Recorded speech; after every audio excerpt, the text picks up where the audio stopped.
Sales is about alignment. There has to be alignment. And having alignment means that not only have you done the work to have a great solution, but alignment is, have I properly qualified this lead? Am I listening to what this lead is actually telling me? And do I even know what their problem actually is?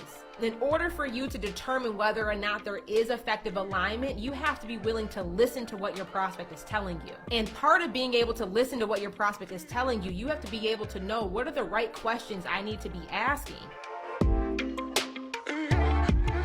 When we're thinking about sales, I want us to have a conversation about this one missing element or perspective that you need to really adapt and step into and evolve into if you actually desire to enroll and close aligned clients. On this platform, on this channel, we talk a lot about better articulating your value and clarifying your offer and really being willing to share your perspective publicly. But I want to talk about sales, and I want to talk about the reason why you might be enrolling unaligned clients. You may be doing all the aspects of the work. Your sales process is documented, your application page is done, you've clarified your offer, you have aligned your price point, but you're still not getting the sale. You're getting a lot of prospects reaching out, raising their hand, booking discovery calls, but maybe you're having a difficult time actually enrolling qualified leads. You're enrolling clients into your program, but after they get enrolled, you realize there's a lack of commitment or there's some lack of congruency, and I want us to talk about that today. So if you are new here, hello and welcome. My name is Jerisha Hawk. I am a business coach, and I specialize in helping other industry experts clarify their program promise and create, design, and launch $3,000 to $10,000 curriculum-based group coaching programs. And I'm really excited that you're tuning in, okay? Let's get into today's conversation about sales. Truly being able to convert the client, being able to actually sell somebody on your idea to the point where they're willing to make a transaction, a financial transaction. Sales is all about alignment. If there is improper alignment with whatever it is that you're selling, with whatever it is that you're talking to, you're not going to get the sale. At the end of this day, sales boils down to alignment. It boils down to congruency. And the person I was having a conversation with earlier today, they called me and they were just like super frustrated because they were on a sales call and they're like, these people just don't get it. I keep getting on call after call after call with company after company after company. And they keep selling me on this idea. They keep selling me that this thing will help me, but like they're not getting the missing link between what they have to offer and what my problem actually is. And what I noticed, and the thing that I shared with them, is that they keep selling you a solution without ensuring that there's proper alignment with the problem that you actually have. So many times, if you're running a business right now and you've experienced challenges in your sales, I can guarantee you, if I were to listen to that sales call and really understand what was going on with that prospect, you might be selling a perfect solution. You might be talking to somebody whose problem is not directly aligned with the solution that you are trying to sell them. And that is why you're having a difficult time either converting clients. That's what it boils down to. This is why I'm a huge fan of having an application process, why I'm a huge fan of properly qualifying your leads, because just because you have the perfect solution, just because you have the best offer on the planet, if you're talking to people like their problem is not directly aligned with the solution that you are selling, of course they're not gonna buy. Like imagine if you had a litter of golden doodle dogs. You had a bunch of little golden doodle puppies. You got the best breed, they have the best temperament, they are the cutest little puppies in the world, they come potty trained, crate trained, they've already had exposure to like kids and infants, like they are the perfect dog. If you are talking to somebody who wants to buy a damn cat, it don't matter how amazing your dog is. It don't matter if they hyperallergenic, it don't matter if they crate trained, it don't matter if they potty trained, it does not matter. You may have the best dog in the country, but if you are talking to somebody who wants to buy a damn cat, it don't matter. And I think that the issue is sometimes as business owners, as CEOs, we can get so wrapped up in the perfection of the solution that we have. We can get so focused on how good our product is, how good our offer is, how amazing our solution is, how incredibly valuable it is, that we forget to listen to what the prospect is telling us. We stop listening to the prospect and we only listen to ourselves. And that is where we have incongruency, and that is where we have misalignment. If you want to be excellent at sales, you have to be phenomenal at listening. You have to be. It is a non-negotiable. If you are doing all the talking on your sales call, you are missing the point. You are missing the mark. If you are only telling and preaching and megaphoning how incredible your solution is, how great your offer is, all the features that it includes, why it's so incredible, but you are not doing your due diligence with being able to actually just shut up, ask clarifying questions, and listen to your prospect, you are doing your business a major disservice. And that was what was happening with this person I was talking to today. They probably have a really great solution. What they're selling probably does work for the right person, but the friction, the frustration that this person I was talking to, who was kind of venting to me, was experiencing, I said, they're not taking the time to actually understand the nuances of the problem that you are experiencing to make sure that there is actual congruency between the solution that they provide and the problem that you have. So that is our responsibility as coaches. That's our responsibility if you're the one who is selling your offer and creating your marketing content and having the sales conversations. Are you asking the right questions to actually get a clear understanding of what your prospect's problem actually is? And this is why specificity is so important. This is why you guys hear me preach all the time about knowing your program promise, understanding what your vehicle of transformation is that you actually provide, because you have to understand the specificity around your solution in order to even figure out if there is alignment and congruency around the specificity of the problem that your prospect is having. So what I mean by that is, like, let's just say on here, if I were coming to you saying, hey, I can help you make more money, I can help you grow your business, I can help you get back more time. Who here wants more money? Who here wants more time? And who here, I can help you grow your business, make more money, save more time? Who here, every single person listening to this episode wants to experience those three things? If you are a business owner, of course you want to grow your business. Of course you want to make more money. Of course you want to save more time. Every single person who has a business desires those three outcomes. But if I'm on a sales call with somebody and I'm not understanding, okay, when you say that you want to grow your business, what does growth mean for you in this season?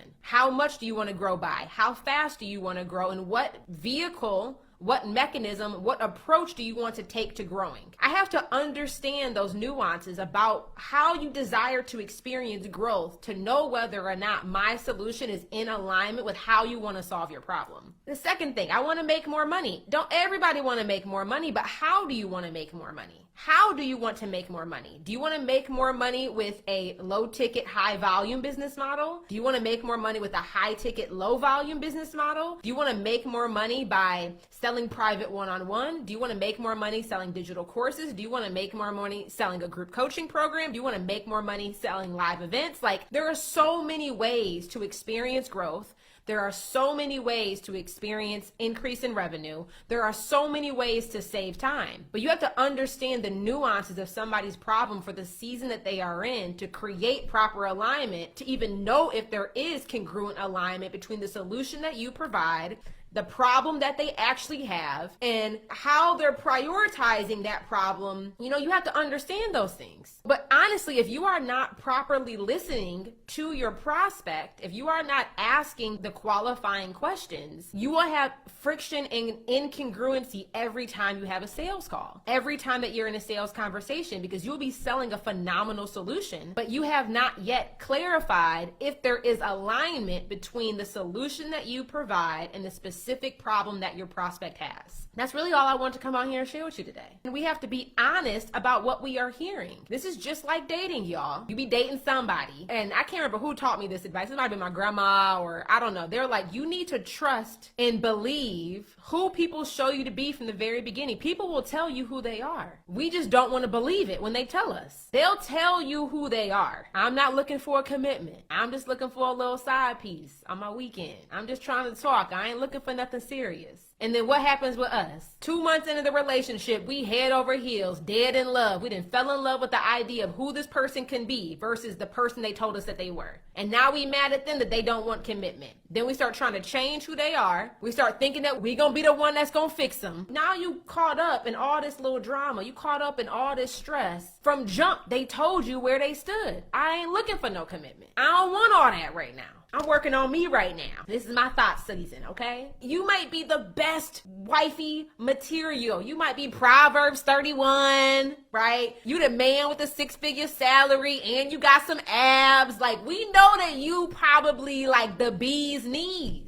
But you didn't swipe left on Tinder to somebody who said they don't want a commitment when that's what you're looking for. You gotta listen, and you have to believe what you hear. You have to trust and believe what you hear. If you are talking to a prospect and they are telling you that they are showing every ounce of sign that they're not even committed to doing what's required to grow their business, and you trying to enroll them into a very sophisticated solution that requires a lot of personal commitment, of course there's going to be incongruency. Instead of trying to convince this person to think something different while you're on the sales call, to convince them to behave differently than what they currently believe, just let they ass go.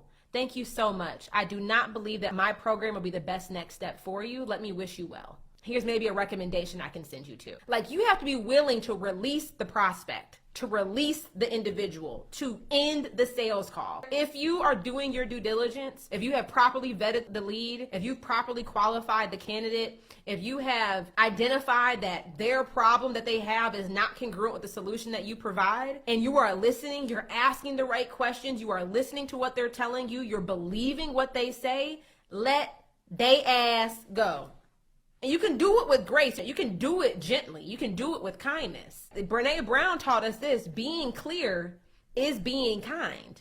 So just be honest. You know what? Based off of where you're at and based off the problem that you currently have, I do not believe that my program, working with me, will be the best next step for you. That is doing them a service. You don't need to stay on the sales call for another 45 minutes. If you realize 7 minutes into the call, this ain't it, let them go. Get off the call. Release them from the conversation. And then instead of telling yourself, oh gosh, I keep attracting unqualified leads, I'm terrible at sales. No, we need to garner that energy and then go figure out how can we create a new solution? How can we change the pattern of what's taking place here? And that's what it boils down to. But sales is about alignment. In order for you to determine whether or not there is effective alignment, you have to be willing to listen to what your prospect is telling you. And part of being able to listen to what your prospect is telling you, you have to be able to know what are the right questions I need to be asking to get the information to properly qualify that this person's problem is congruent with the solution that I'm selling. Once you have congruency, then that's when you start having the sales conversation.